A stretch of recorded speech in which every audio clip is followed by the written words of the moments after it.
नमस्कार। आज हम एक ऐसे विषय पर गहराई से बात करने वाले हैं जिससे शायद हम सभी कभी न कभी जूझते हैं। मेरा मतलब है नींद। हाँ बिल्कुल। ये एक बहुत ही आम समस्या है आजकल। जी। तो हमारे पास आज न्यूरोलॉजिस्ट और नींद विशेषज्ञ डॉक्टर क्रिस विंटर की किताब है द स्लीप सॉल्यूशन। इसके कुछ महत्वपूर्ण अंश है और इन अंशों में बताया गया है कि हमारी नींद अक्सर क्यों खराब होती है और कैसे हम इसे बिना दवाओं के सिर्फ अपनी आदतों और सोच में बदलाव लाकर बेहतर बना सकते हैं। तो चलिए इन विचारों का विश्लेषण करते हैं, देखते हैं कि नींद के बारे में हमारी आम समझ कितनी सही है और डॉक्टर विंटर हमें क्या नया सोचने पर मजबूर करते हैं। बिल्कुल, हमारा मकसद यही है कि इन अंशों से जो खास जानकारी है उसे निकालें ताकि नींद के पीछे का जो विज्ञान है और मनोविज्ञान भी उसे आसानी से समझा जा सके, खासकर आज की भाग दौड़ भरी जिंदगी में। हाँ, ये भाग दौड़ भरी जिंदगी तो है ही। अच्छा, तो शुरुआत करते हैं एक बुनियादी सवाल से जो किताब उठाती है। नींद असल में है क्या? क्या ये सिर्फ दिन भर की थकान मिटाना है? हाँ, ये एक बहुत कॉमन धारणा है, लेकिन किताब कहती है कि ये पूरी तरह सही नहीं है। डॉक्टर विंटर समझाते हैं कि नींद सिर्फ आराम या एक पैसिव स्टेट नहीं है, बल्कि यह एक बेहद जरूरी और सक्रिय जैविक प्रक्रिया है। मतलब शरीर के लिए उतनी ही मौलिक जरूरत है जितनी सांस लेना या खाना या पानी पीना। सक्रिय प्रक्रिया, ये दिलचस्प है। मतलब जब हम सो रहे होते हैं तब भी शरीर कुछ ना कुछ कर रहा होता है। निश्चित रूप से बहुत कुछ कर रहा होता है। नींद के दौरान हमारा शरीर ऊर्जा बचाता है, कोशिकाओं की मरम्मत करता है, यादें सहेजता है और हमारे मानसिक और भावनात्मक संतुलन को बनाए रखने के लिए भी जरूरी काम करता है। अच्छा। इसे ऐसे सोचिए जैसे हम अपने स्मार्टफोन को रात भर चार्जिंग पर लगाते हैं ताकि वो अगले दिन ठीक से काम करे, है ना? हाँ बिल्कुल। वैसे हमारे शरीर और दिमाग को रोजाना नींद के जरिए रिचार्ज और रीसेट होने की जरूरत होती है।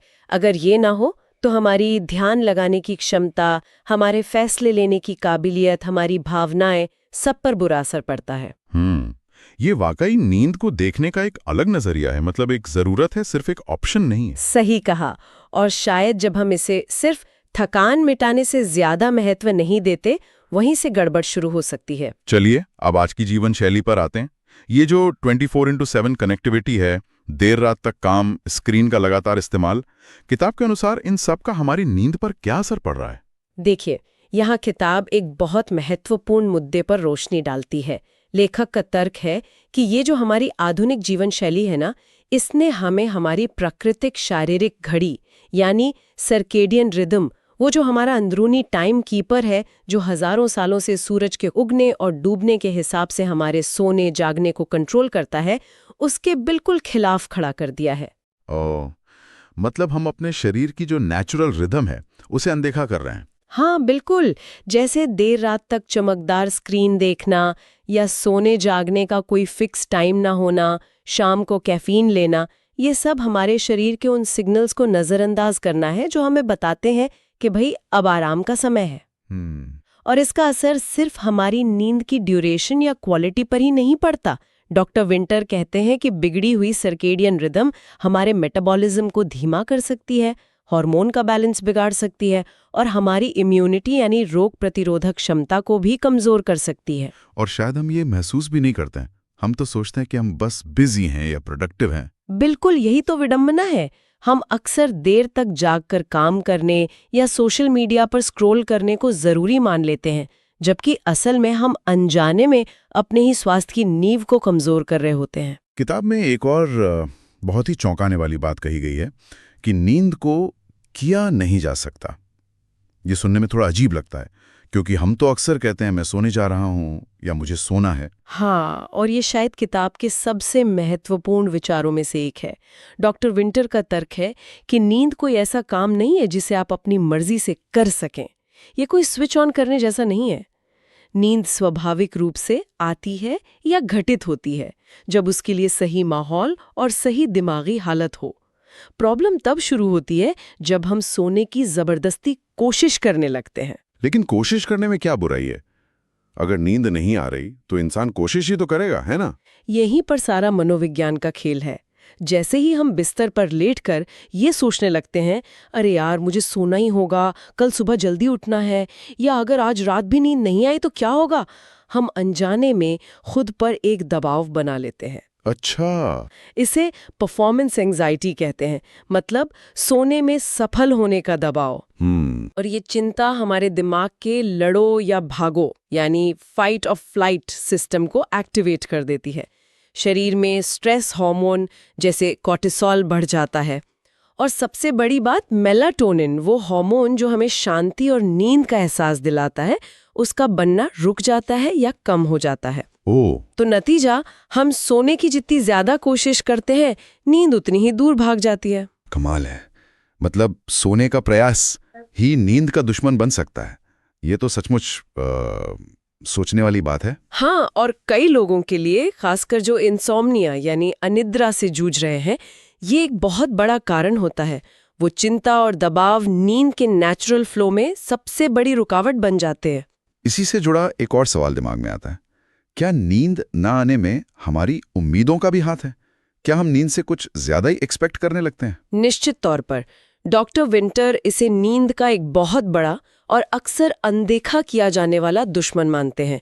हम सब चाहते हैं कि जैसे ही हम बिस्तर पर लेटें, बस 5 मिनट में नींद आ जाए। हाँ, बिल्कुल। हम चाहते हैं कि हमारी नींद गहरी हो, रात भर टूटे नहीं, और सुबह हम एकदम फ्रेश और एनर्जेटिक उठें। ये इच्छाएं तो ठीक है, स्वाभाविक हैं, लेकिन जब ये कठोर उम्मीदों या मांगों में बदल जाती हैं, तो वे चिंता पैदा करती हैं। कैसे? मतलब उम्मीदें चिंता कैसे बजाती हैं? देखिए, जितनी ज्यादा उम्मीद होगी, उतना ही ज्यादा हम इस बात पर फोकस करने लगेंगे कि नींद आ रही है या नहीं। अरे 15 मिनट हो गए, अभी तक नींद क्यों नहीं आई? या रात में 2 बार आंख खुल गई, मतलब नींद अच्छी नहीं थी। हाँ, ये होता है। ये सोच ही अपने आप में तनाव पैदा करती है। किताब इस बात पर जोर देती है कि नींद एक परिणाम है, एक आउटपुट है। इसे आप सीधे कंट्रोल नहीं कर सकते, आप केवल सही इनपुट दे सकते हैं। सही इनपुट मतलब सही माहौल, सही आदतें और सही मानसिकता, जिससे नींद स्वाभाविक रूप से आ सके। आप नींद को पैदा नहीं कर सकते, आप उसके लिए सिर्फ सही कंडीशंस बना सकते हैं। आपने सही माहौल की बात की। किताब इसके लिए क्या सुझाव देती है? ये स्लीप हाइजीन जिसकी बात अक्सर होती है, वो असल में है क्या चीज? जी, स्लीप हाइजीन ये बेसिकली उन आदतों और माहौल से जुड़ी चीजों का एक सेट है जो अच्छी नींद को बढ़ावा देती हैं। जैसे हम अच्छी हेल्थ के लिए डाइट और साफ सफाई का ध्यान रखते हैं, वैसे ही अच्छी नींद के लिए स्लीप हाइजीन जरूरी है। डॉक्टर विंटर कुछ मुख्य बातों पर जोर देते हैं, जैसे अंधेरा। सोने का कमरा जितना हो सके अंधेरा होना चाहिए। जरा सी रोशनी भी मेलाटोनिन बनने में रुकावट डाल सकती है। अच्छा। शांति, शोरगुल न हो, शांत माहौल जरूरी है। ठंडा तापमान, कमरे का तापमान थोड़ा ठंडा रखना अच्छा होता है, करीब 18-20 डिग्री सेल्सियस, क्योंकि सोते समय शरीर का तापमान थोड़ा गिरता है। आरामदायक बिस्तर, गद्दा, तकिया, चादरें आरामदायक हों। और एक जरूरी बात, बिस्तर का इस्तेमाल सिर्फ सोने या इंटीमेसी के लिए करें। बिस्तर पर काम करना, खाना या टीवी देखना ये दिमाग को कंफ्यूज करता है। और स्क्रीन, उसका क्या? हाँ, वो सबसे जरूरी है शायद आजकल। स्क्रीन दूरी, मतलब सोने से कम 1 घंटा पहले हर तरह की screen, phone, tablet, laptop, TV बंद कर दें। ये स्क्रीन वाली बात तो आजकल लगभग हर कोई कहता है, पर मानते कितने लोग हैं? इसका साइंस क्या है वैसे?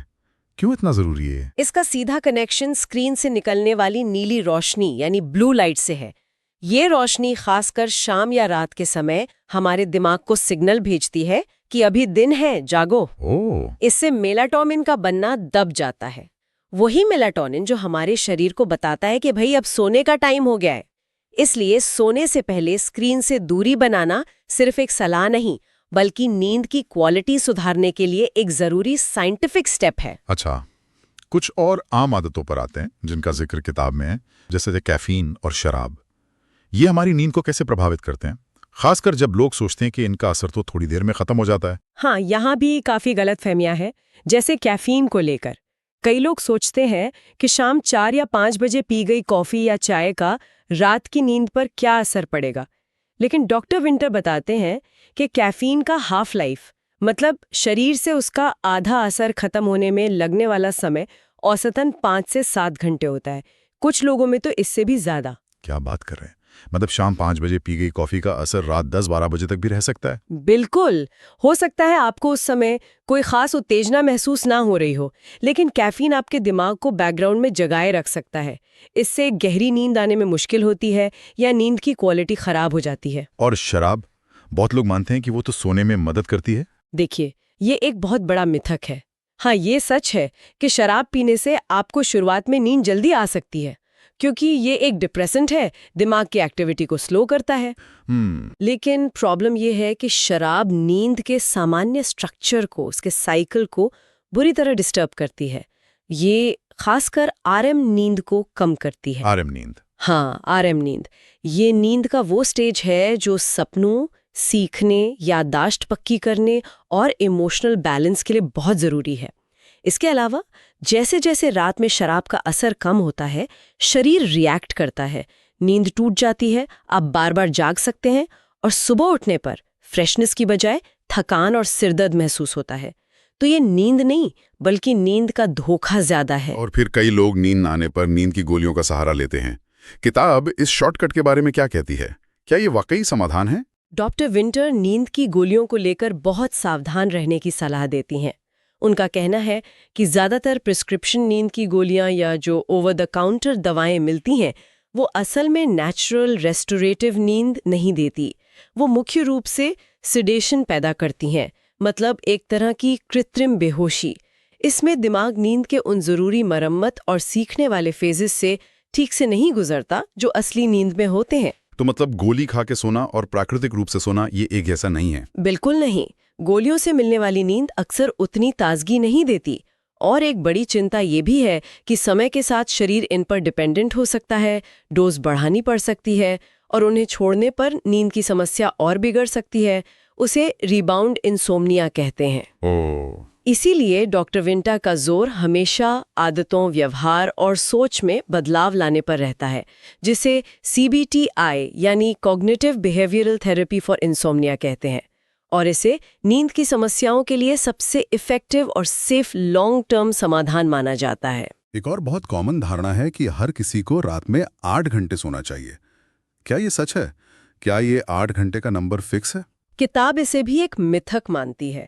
ये वन साइज फिट्स ऑल वाला 8 घंटे का नियम, ये साइंटिफिकली पूरी तरह सही नहीं है। डॉक्टर विंटर साफ कहते हैं कि हर व्यक्ति की नींद की ज़रूरत अलग होती है, यूनिक होती है। ये उम्र पर निर्भर करती है, जैसे बच्चों को ज़्यादा चाहिए, बुजुर्गों को थोड़ी कम, लाइफस्टाइल पर, फिजिकल एक्टिविटी के लेवल पर, हेल्थ कंडीशन पर और यहाँ तक कि हमारे जेनेटिक्स पर भी निर्भर करती है। तो फिर कैसे पता चले कि किसी को कितनी नींद चाहिए अगर 8 घंटे फिक्स नहीं है तो? सबसे अच्छा पैमाना घंटों की गिनती नहीं है, बल्कि ये है कि आप जागने के बाद और दिन भर कैसा महसूस करते हैं। अगर आप आमतौर पर सुबह बिना अलार्म के या अलार्म बजने पर आसानी से उठ जाते हैं, दिन में अलर्ट और एनर्जेटिक महसूस करते हैं और बिना कैफीन के सहारे अपना काम कर पाते हैं, तो बहुत चांस है कि आपको पर्याप्त नींद मिल रही है, फिर चाहे वो 6.5 घंटे हो या 8.5 घंटे। सिर्फ 8 घंटे के आंकड़े पे अटके रहना भी एक तरह का बेवजह का स्ट्रेस पैदा कर सकता है। ये तो राहत की बात है। अच्छा, मान लीजिए कोई बिस्तर पर गया और 20-25 मिनट हो गए लेकिन नींद आ ही नहीं रही। ऐसे में क्या करना चाहिए? वहीं लेटे रहकर कोशिश करते रहना चाहिए? यहाँ डॉक्टर विंटर की सलाह बहुत क्लियर है और थोड़ी अलग भी। वो कहते हैं, नहीं, अगर आपको 20-30 मिनट में नींद नहीं आती है तो बिस्तर पर पड़े रहकर छटपटाना या जबरदस्ती सोने की कोशिश करना बंद कर दें। क्यों? क्योंकि ऐसा करने से आपका दिमाग बिस्तर को नींद की जगह के बजाय फ्रस्ट्रेशन और चिंता की जगह समझने लगता है। एक नेगेटिव एसोसिएशन बन जाता है। तो फिर क्या करें? उठ जाएं बिस्तर से? हाँ, बेहतर है कि आप उठकर बिस्तर से बाहर निकल जाएं, किसी दूसरे कमरे में जाएं और कोई शांत, थोड़ी बोरिंग सी एक्टिविटी करें, जैसे धीमी रोशनी में कुछ पढ़ें, लेकिन कुछ रोमांचक या डरावना नहीं। हल्की फुल्की स्ट्रेचिंग करें या बस आराम से बैठें। जरूरी यह है कि स्क्रीन से बिल्कुल दूर रहें। जब आपको दोबारा नींद आने जैसा महसूस होने लगे, तभी वापस बिस्तर पर जाएं। इसका मकसद बिस्तर और नींद के बीच एक पॉजिटिव कनेक्शन फिर से बनाना है। ये तरीका थोड़ा अटपटा लग सकता है शुरू में, लेकिन इसके पीछे का लॉजिक समझ आ रहा है। बिल्कुल, ये बिस्तर को नींद का सिग्नल बनाए रखने में मदद करता है, न कि चिंता का। तो इस पूरी बातचीत को अगर हम समेटें तो डॉक्टर विंटर की किताब द स्लीप सॉल्यूशन के इन अंशों से सबसे बड़ा सबक क्या निकलता है? सबसे बड़ा सबक शायद यही है कि नींद कोई जंग नहीं है जिसे जीतना है, और न ही कोई मशीन है जिसे बटन दबाकर चालू करना है। नींद कह सकते हैं कि एक नाजुक मेहमान की तरह है, जिसे सही माहौल, सही आदतों और सही मानसिकता के साथ प्यार से बुलाना पड़ता है, आमंत्रित करना पड़ता है। कुंजी है जबरदस्ती छोड़ना और विश्वास करना, चिंता कम करना, एक रूटीन बनाना, सोने से पहले की कुछ रस्में निभाना, जैसे स्क्रीन बंद करना, कैफीन और शराब पर ध्यान देना और एक आरामदायक माहौल बनाना। ये सब उस आमंत्रण का हिस्सा है। और ये कोई रातों रात होने वाला चमत्कार नहीं है। इसमें धैर्य चाहिए, लगातार कोशिश चाहिए। शायद सबसे जरूरी है नींद की इस नेचुरल प्रक्रिया के प्रति सम्मान और भरोसा पैदा करना। वाकई हमें शायद नींद को कंट्रोल करने की कोशिश करने के बजाय उसे होने देने के लिए सही स्थितियां बनाने पर ज्यादा ध्यान देना चाहिए। एकदम सही कहा। और शायद श्रोताओं के लिए एक विचार ये हो सकता है कि वे अपनी नींद के साथ अपने रिश्ते को कैसे देखते हैं। क्या ये परफॉर्मेंस की चिंता से भरा है, मुझे सोना ही पड़ेगा, या फिर क्या ये स्वीकृति और धैर्य की ओर बढ़ रहा है, शरीर जानता है कि उसे क्या चाहिए, मुझे बस उसकी मदद करनी है। इस सवाल पर सोचना शायद अपनी नींद को बेहतर बनाने की दिशा में एक महत्वपूर्ण कदम हो सकता है।